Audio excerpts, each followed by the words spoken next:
kira-kira seminggu atau 2 minggu sebelum Pak Anies berangkat haji memang ada pertemuan.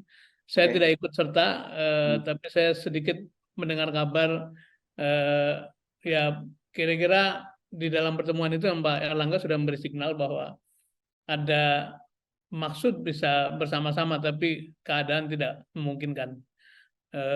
Itu yang kita bisa menafsirkan berbagai hal, tapi kira-kira keadaannya begitulah. Dan saya sendiri memang seperti biasa terus berteman, berinteraksi dengan seluruh partai, termasuk teman-teman Golkar juga, dan mendengar suara-suara bahwa ada niat, ada aspirasi di antara sebagian kader Golkar untuk bersama-sama Pak Anies.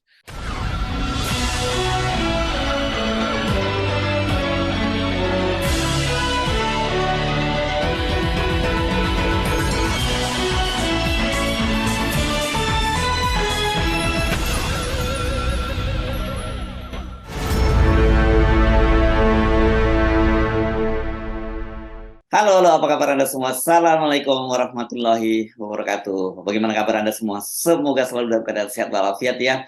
Waduh, kalau Anda menyimak pemberitaan di berbagai media ini ramai sekali berkaitan dengan Pak Anies Baswedan ini. Ada yang nyebut-nyebut ini soal kayak yang heboh di Partai Golkar ini karena Pak Anies itu katanya karena Erlangga Hartarto, bukan Pak Anies, itu bertemu dengan Pak Anies Baswedan. Tapi kemarin juga ada pertemuan antara Pak Anies Baswedan dengan Ibu Susi yang menimbulkan spekulasi baru gitu. Wah, jangan-jangan ini bukan AHY, sebenarnya faktor kejutan itu adalah Ibu Susi gitu, karena dia ini juga orangnya berani berani melawan rezim karena berani jadi memenuhi syarat nomor 0 yang dinyatakan oleh Pak Sudirman Said dan juga Pak Anies Baswedan. Benarkah seperti itu? Saya ajak Anda berbincang langsung dengan Pak Sudirman Said. Assalamualaikum, Jif. Waalaikumsalam Mas Arsu, sehat? Alhamdulillah sehat ya. Jadi pembukaannya seru banget. Seru dong. Itu yang paling banyak ditanya orang. Bener nggak nih itu seperti itu yang terjadi gitu. Oke, kita mulai dari mana ya, Ibu Susi atau Pak Erlangga? Pak Erlangga dulu deh, jangan Ibu Susi dulu deh. Terserah, saya ikut aja. Ya, oke. Waktu itu memang terjadi ya pertemuan antara Pak Erlangga dengan Pak Anies Baswedan itu ya. Ya kan, beliau berdua itu kan satu alma mater ya, sama-sama Oh iya UGM betul, gitu. UGM ya, sama dengan Pak Jokowi juga dong satu alma mater gitu. Betul. Ya. Jadi wajar kalau di antara beliau berdua itu punya hubungan baik lah, dan jauh sebelum berurusan dengan capres-capresan juga pernah bertemu. Jadi waktu beliau gubernur juga pernah bertemu. Kemudian seingat saya semasa proses pencapresan ini barangkali 2-3 kali bertemu juga ya. Termasuk Pak Erlangga kan juga bertemu dengan partai koalisi kami juga, bertandang ke Cikeas, cukup lama. Jadi sesuatu yang memang wajar terjadi di antara para politisi, para pemimpin, dan memang kira-kira seminggu atau 2 minggu sebelum Pak Anies berangkat haji memang ada pertemuan. Saya tidak ikut serta, tapi saya sedikit mendengar kabar, ya kira-kira di dalam pertemuan itu Pak Erlangga sudah memberi signal bahwa ada maksud bisa bersama-sama, tapi keadaan tidak memungkinkan. Itu yang kita bisa menafsirkan berbagai hal, tapi kira-kira keadaannya begitulah. Dan saya sendiri memang seperti biasa terus berteman, berinteraksi dengan seluruh partai, termasuk teman-teman Golkar juga, dan mendengar suara-suara bahwa ada niat, ada aspirasi di antara sebagian kader Golkar untuk bersama-sama Pak Anies.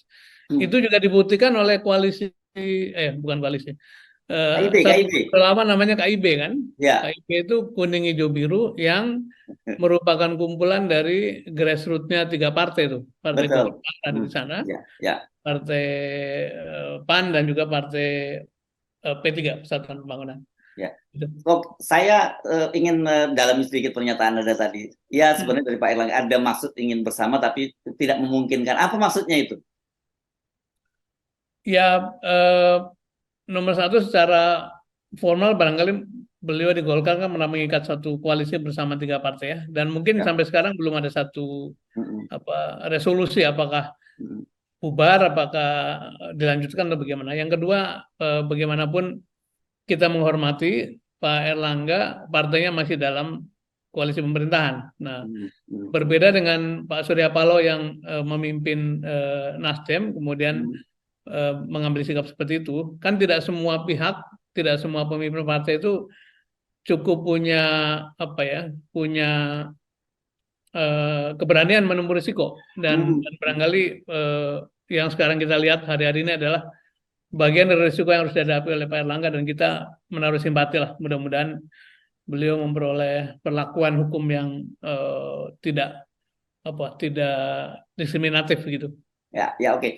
Nah, jadi sebenarnya intensi itu publik sebenarnya juga melihat ya, selain tadi Anda sebut ada yang kader-kader di kuning hijau biru tadi, KIB itu juga gitu. Ini agak nakal juga ini singkatannya, karena KIB itu kan sebelumnya ada Koalisi Indonesia Bersatu, dan itu kan waktu kita lihat pada waktu acara di GBK ya, apel siaga perubahan dari Partai Nasdem itu kan juga hadir itu 3 orang tokoh dari Partai Golkar, dan orang menimbulkan spekulasi ada apa ini begitu. Ya, apalagi kan waktu itu datang beberapa petinggi Golkar, termasuk yang kita ingat semua dan saya kira publik mengenal Pak Rizal Malarangeng ya. Ya. Yang juga sangat bersahabat dengan Pak Surya Paloh dan kawan-kawan di Nasdem. Jadi wajar kalau yang diutus hadir adalah beliau, dan sejauh yang saya tahu Pak Rizal Malarangeng adalah jembatan tidak saja ke Partai Nasdem tapi juga ke Partai Demokrat gitu. Karena kebetulan kan di Demokrat ada Dr. Andi Malarangeng kan. Jadi ini sesuatu yang sebetulnya saya pribadi mengapresiasi, karena dengan begitu personal relationship itu menjadi jembatan bagi hubungan-hubungan institusional. Jadi itu sesuatu yang menurut saya harusnya bisa dijaga. Nah, kita tidak pernah menyangka bahwa orang menghubungkannya kehadiran petinggi Golkar di acaranya Nasdem itu kemudian punya dampak lanjutan yang sekarang sedang dibicarakan publik gitu. Yes, oke. Kalau menggunakan logika Anda tadi ya, satu bahwa itu silaturahmi antar petinggi atau elit politik itu biasa saja, apalagi kemudian antara Pak Erlangga dan Pak Anies itu juga dikaitkan sama agama begitu ya. Dan Pak Anies kan juga bertemu dengan Pak Ganjar sebelumnya bahkan ya di Tanah Suci misalnya gitu ya. Betul. Tapi kenapa dengan Pak Jokowi yang sesama agama juga gak ketemu juga ya? Apa yang terjadi ya, Chief ya? Mungkin hanya soal waktu aja. Oh, soal waktu ya. Jadi saya selalu berdoa ya, mudah-mudahan Pak Joko Widodo, kepala negara kita itu membuka pintu bagi semuanya, karena itu tampilan kenegarawanan gitu, sehingga beliau bisa menjadi payung dari seluruh elemen politik, kekuatan politik yang dibiarkan bertanding atau berkompetisi dengan fair gitu. Dan tadi kalau dikatakan mengapa belum bertemu, ya kita berharap soal waktu saja. Jadi bukan soal prinsip tapi soal waktu yang mungkin kadang-kadang kata Syahrini itu semuanya akan indah pada waktunya gitu. Oke. Ada upaya untuk bertemu dengan Pak Jokowi sesungguhnya? Kenapa? Ada upaya atau usaha begitu untuk ketemu? Melalui berbagai jalur kita menyampaikan pesan-pesan persahabatan, dan Pak Anies juga menempatkan diri sebagai juniornya Pak Joko Widodo, pernah menjadi bagian dari kabinetnya dan menyampaikan pesan-pesan positif saja, tidak ada hal yang hostile. Bahkan dulu ketika persis setelah berhenti jadi gubernur atau sebelum, tidak jauh dari itu, menulis surat kepada Pak Presiden. Dan dengan maksud ya kira-kira setelah gubernur kan selesai pamit gitu, kira-kira gitu. Tapi rasanya belum ada realisasi, dan mudah-mudahan nanti tadi segera direspon dan bisa bertemu. Dengan begitu sedikit mendinginkan suasana politik, dengan publik membaca seolah-olah hanya figur tertentu yang didukung, figur yang lain tidak didukung. Itu kan sesuatu yang menurut saya tidak sehat bagi demokrasi kita.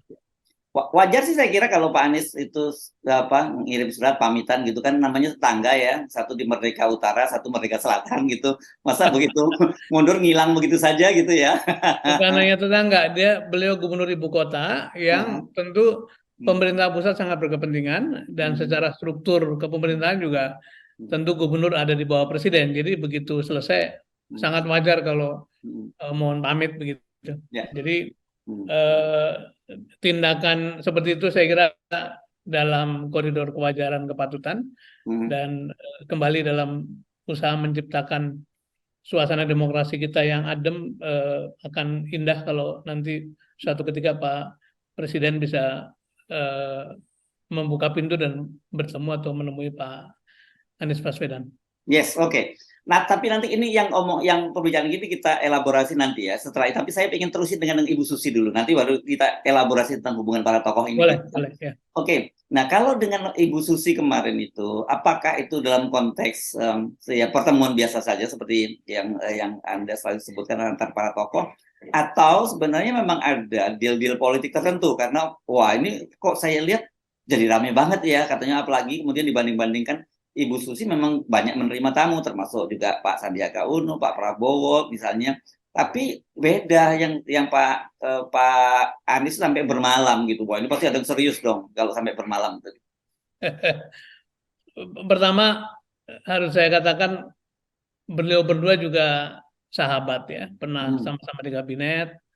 Kemudian beliau berdua tokoh nasional yang masing-masing punya pengikut, punya orang-orang yang terus memperhatikannya. Jadi semua tindakannya meskipun tidak ada niat politik, tetap saja ditafsirkan sebagai satu tindakan politik. Itu kita terima sebagai satu keniscayaan. Tapi memang kunjungan ke Pangandaran itu sudah lama direncanakan, sudah lama saling kontak beliau berdua. Mula-mula mau bertemu di Jakarta, tapi kelihatannya waktunya belum cocok lah. Nah, bersamaan Pak Anies selesai dengan acara di Jogja, reuni teman-teman SMP-nya, kemudian rupanya ada kereta yang menuju ke Banjar. Jadi kemudian beliau naik kereta ke sana dan terjadilah pertemuan di Pangandaran. Jadi niatnya silaturahmi, tetapi bahwa kemudian bermalam, kemudian sepanjang beliau menginap itu terjadi obrolan-obrolan, itu satu yang sangat bisa diduga, karena kalau lihat Twitter maupun medsosnya Ibu Susi juga, beliau tidak lepas mengamati atau berpartisipasi dalam diskursus politik kenegaraan. Kalau ada kebijakan yang kira-kira tidak sejalan, beliau berkomentar, begitupun hal-hal lain yang dianggap tidak sesuai dengan hati nurani beliau komentar. Jadi ini satu pertemuan yang sangat baik menurut saya, karena dua tokoh ini yang sama-sama concern pada keadaan negara kita, dan menurut saya berniat baik keduanya untuk berkontribusi, dan siapa tahu pertemuan itu membawa dampak pada saling menguatkan, karena Bu Susi meskipun tidak running politik, tapi kan beliau ini orang yang terus-menerus memberi satu reminder kepada publik bahwa ada hal-hal yang perlu diluruskan. Jadi saling memperkuat, baik Pak Anies yang akan terus meneruskan ikhtiar politik maupun Bu Susi, atau satu ketika siapa tahu bisa bergabung untuk dalam proses politik ke depan. Itu juga saya harapkan begitu. Tapi Anda sendiri nggak ikut hadir ya waktu di sana ya? Saya tidak hadir. Saya kebetulan ada tugas-tugas lain. Jadi dan saya kira baik untuk fokus, keduanya fokus bisa berdiskusi dengan mendalam apa-apa yang menjadi concern dari beliau berdua. Ya, oke. Jadi apakah kemudian kita bisa dapat informasi ada yang lebih konkret, lebih spesifik, atau baru ini pertemuan biasa saja dan baru kalau toh ada intensi politik baru berupa penjajakan? Tentu saya tidak bisa menjelaskan karena tidak hadir, tapi saya berkali-kali mengikuti pertemuan Pak Anies dengan berbagai pihak ya. Ya. Memang uraian beliau sangat masuk akal, cara komunikasinya sangat convincing begitu, dan didasari oleh argumen-argumen yang sangat valid. Karena itu jarang sekali Pak Anies bertemu kelompok orang atau seseorang itu, orang-orang penting itu tidak memberikan kesan baik gitu. Seorang sahabat saya umpamanya warga negara Amerika, Eh, kemudian sudah lama beliau itu sangat kritis pada Pak Anies, tapi dari waktu ke waktu mengikuti perkembangan dan akhirnya satu ketika minta diatur bertemu. Ketika bertemu, selesai bertemu, diskusinya lebih dari 3 jam. Selesai bertemu beliau mengatakan, ini orang ini persis seperti yang saya kenal bertahun-tahun yang dulu dan tidak seperti yang dibayangkan atau diberitakan atau dijadikan stigma oleh banyak kalangan, dan he is what he is. Bedanya adalah orang ini lebih matang, lebih berpengalaman gitu. Jadi saya juga menduga Bu Susi orang yang sangat kritis, seorang intelektual, seorang yang pendidikan formalnya memang tidak tinggi, tapi dia seorang educated, well educated. Jadi pasti menggali banyak hal, pikiran-pikiran dari Pak Anies, dan mudah-mudahan berujung pada ketertarikan beliau dalam ikut serta ikhtiar politik ke depan gitu. Ya. Dalam peran apa kita serahkan pada yang di atas. Ya. Oke, tapi kalau kita lihat respon dari Nasdem, dari PKS itu positif dan sebagainya gitu. Pertanyaan saya, apakah orang seperti ini kan seingat saya ini yang pertama kali menyatakan ke publik soal syarat nomor 0 itu kan Anda ya, baru kemudian setelah pulang itu ketika menjelang Pak Anies ya, mau pergi haji, dan setelah pulang haji Pak Anies menyampaikan hal itu gitu. Apakah figur seperti Ibu Susi ini masuk ke dalam kriteria yang itu tadi, yang syarat nomor 0 itu? Beliau orang yang sangat berani, sangat memegang teguh prinsip, bahkan ketika dulu itu kan sangat terkenal dengan idiom tenggelamkan gitu kan. Dan yang dihadapi bukan kaleng-kaleng, yang dihadapi orang penting gitu. Jadi syarat keberanian pasti punya. Cuman kan proses politik ini harus melibatkan 3 partai, dan kita tahu, semuanya tahu bahwa pernah disebut mengerucut 5 orang, pernah disebut 3 orang, dan akhirnya sekarang sudah tinggal 1 di kantongnya Pak Anies. Jadi kita serahkan pada Gusti Allah gitu ya. Apakah yang dikerucut, yang mengerucut 1 itu maksudnya Ibu Susi atau yang lain? Tapi saya sih punya dugaan atau punya keyakinan bahwa bagaimanapun Pak Anies akan menghormati proses-proses yang sudah berlangsung di antara 3 partai politik. Jadi saya sebagai bagian dari proses ini berharap orang-orang seperti Bu Susi itu bisa bersama-sama. Tapi soal perannya nanti tentu tergantung Pak Anies dan juga tergantung dari 3 partai politik bagaimana memutuskannya. Oke, jadi itu gambarannya seperti jadi, tapi belum dapat update ya dari Pak Anies bahwa yes. Belum, karena beliau pulang mungkin agak malam kemarin, kemudian sudah di Jambi. Hari ini di Jambi sekarang, sedang hadir dalam satu abdesi ya, rapat kerja nasional atau Rakornas Abdesi, asosiasi perangkat desa. Ya. Oke. Nah tadi kalau gitu saya balik ke yang topik tadi yang saya bilang saya simpan dulu gitu ya. Kata tadi Anda menyinggung bahwa Pak Anies Baswedan itu juga berharap lah kalau bisa bertemu juga dengan Pak Jokowi dan sebagainya.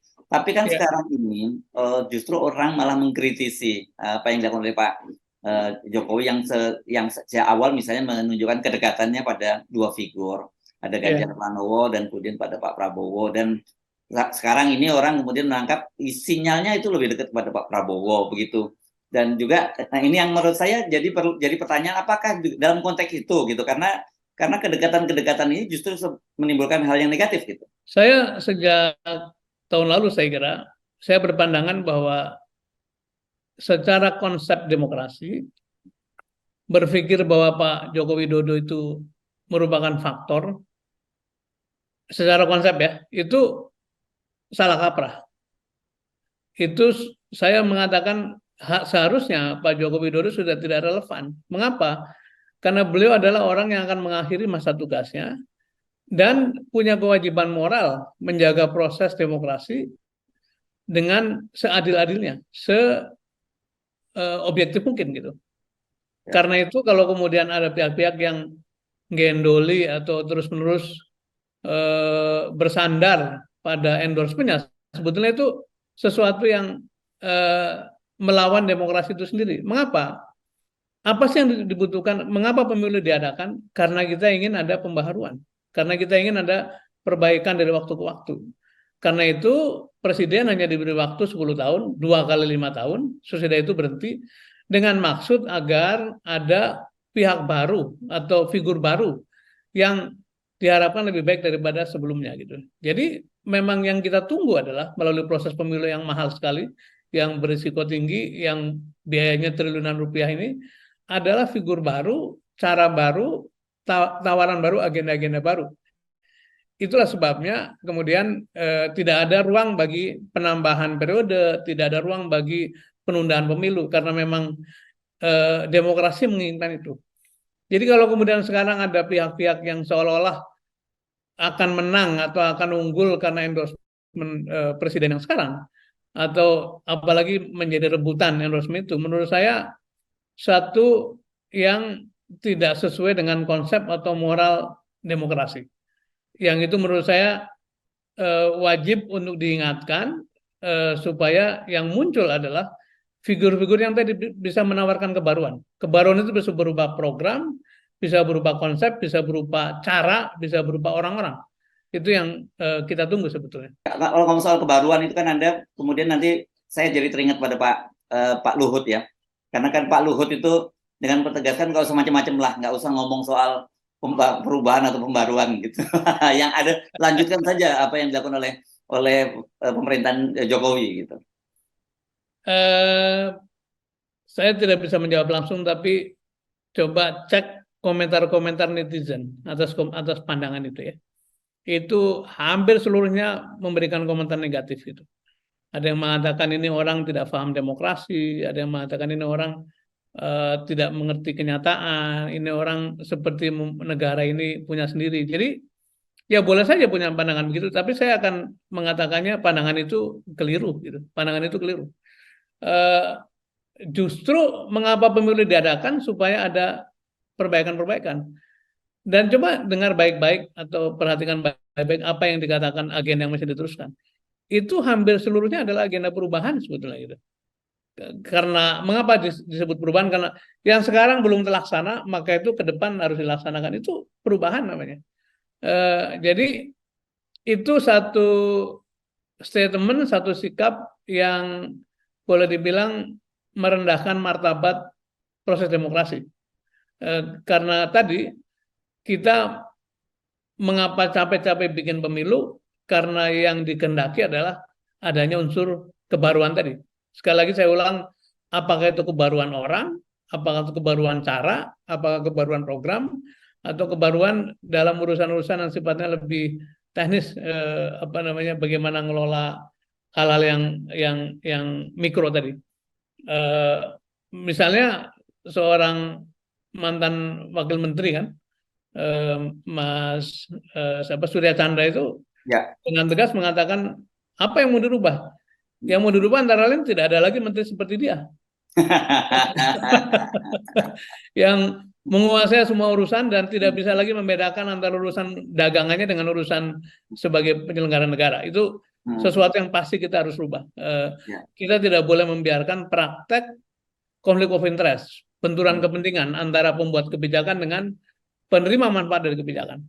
Walaupun memang suasana takut di mana-mana muncul, menurut saya tidak ada pengusaha yang baik yang niatnya benar itu nyaman dengan suasana ini. Menurut saya tidak ada. Karena tidak ada pengusaha yang mau menyuap, tidak ada pengusaha yang mau membagi saham dengan percuma tanpa effort, tidak ada pengusaha yang mau dipaksa untuk harus bermitra dengan ABCD begitu ya. Itu suasana ini kan sedang terjadi kan, dan satu persatu muncul dalam perkara-perkara hukum.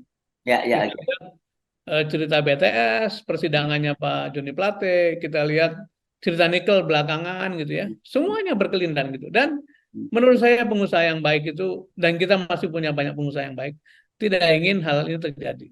Jadi kalau ditawarkan perubahan, sesungguhnya hati nurani mereka mengatakan iya, memang kita perlu perubahan.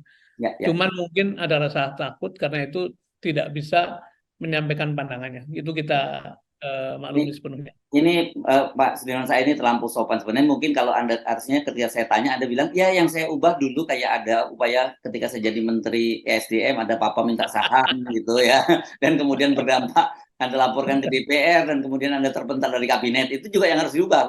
Bukan yang begitu Pak Sudirman Said. Itu yang bicara biar orang lain aja yang bicara lah Mas. Oke, mari kita lanjutkan lagi. Jadi artinya kalau toh kemudian Pak Anies itu berusaha juga bertemu dengan Pak Jokowi itu sebatas dalam tadi atas kepatutan, satu karena antara seorang gubernur pada seorang presiden, dan kedua tentu saja dalam antara elit politik itu harusnya tetap bisa bertemu tanpa harus kucing-kucingan gitu seperti Pak Anies dengan Pak Erlangga karena takut diketahui oleh Pak Jokowi begitu ya. Kan selalu ada alasan kan. Ya Pak Prabowo, saya sebut Prabowo. Pak Prabowo bertemu karena beliau Menhan, kemudian Pak Ganjar karena masih gubernur. Tapi waktu Pak Anies gubernur juga tidak ada pertemuan sesering itu kan gitu ya. Atau kadang-kadang walaupun Menhan bertemu dengan presiden, tapi acaranya tidak ada urusan dengan pertahanan misalnya gitu ya. Media mencatat katanya dalam sejak bulan Juni sekarang setiap pekan ketemu sama Pak Menhan. Jadi situasinya harusnya itu berarti saya bayangkan itu situasinya mesti perang ya, seperti Zelensky ketemu dengan Menhannya begitu. Dan bicara mengenai pertahanan saja kan harusnya Ya. kalau ngomong sektoral. Jadi dan menurut saya tidak boleh underestimate pada kecerdasan atau daya kritis masyarakat.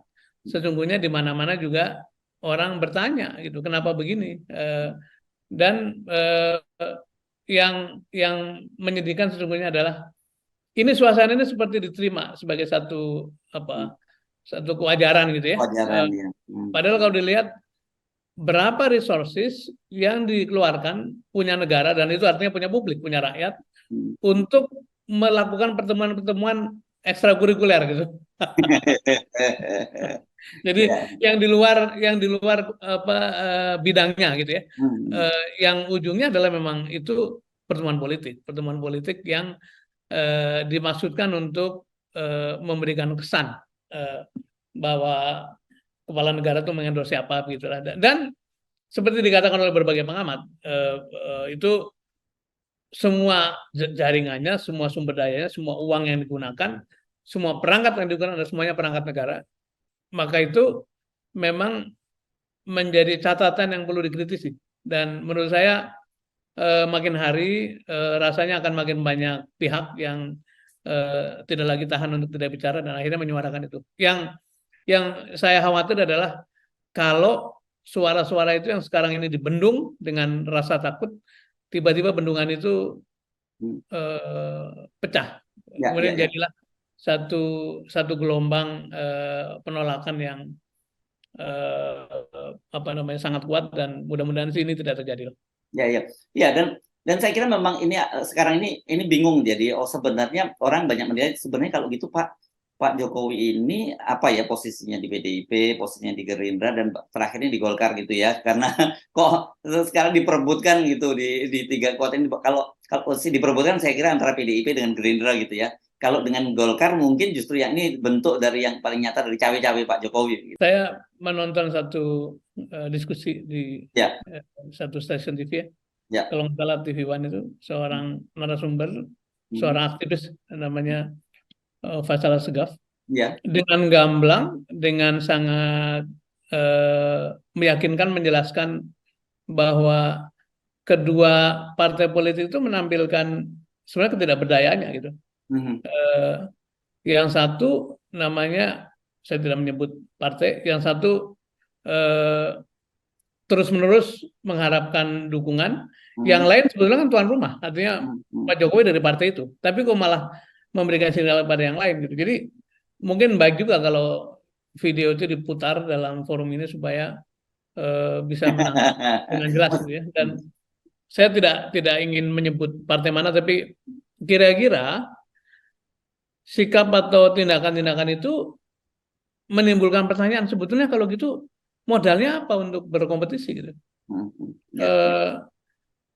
Bahkan bisa dikatakan satu-satunya kandidat yang betul-betul modalnya adalah intrinsic values atau nilai kepemimpinan murni dari dirinya adalah hanya Anies Baswedan gitu. Dan kemudian narasumber itu Bang Faisal Segaf menyinggung soal bahwa sesungguhnya ini dimulai dari ketika kita menetapkan presidensial threshold 20% yang menyebabkan terjadi pengelompokan-pengelompokan, kemudian figur-figur yang tidak mendapatkan cukup dukungan, walaupun sebenarnya secara kualitatif itu cukup menjanjikan, akhirnya tersisih karena tidak punya dukungan partai yang cukup. Coba bayangkan kalau 0%, kita mungkin akan punya 50 calon, seperti halnya Timor Leste kan. Dan kalau calonnya makin banyak, tentu saja seleksinya makin ketat dan diperolehlah calon yang terbaik gitu. Dan seperti halnya misalnya pemilu 2004 kalau tidak salah, itu pemilu pertama ini ya, pemilu langsung pertama itu lima pasang. Ketika terjadi putaran kedua, masing-masing pasangan melakukan konsolidasi dan akhirnya tinggal 2 pasang.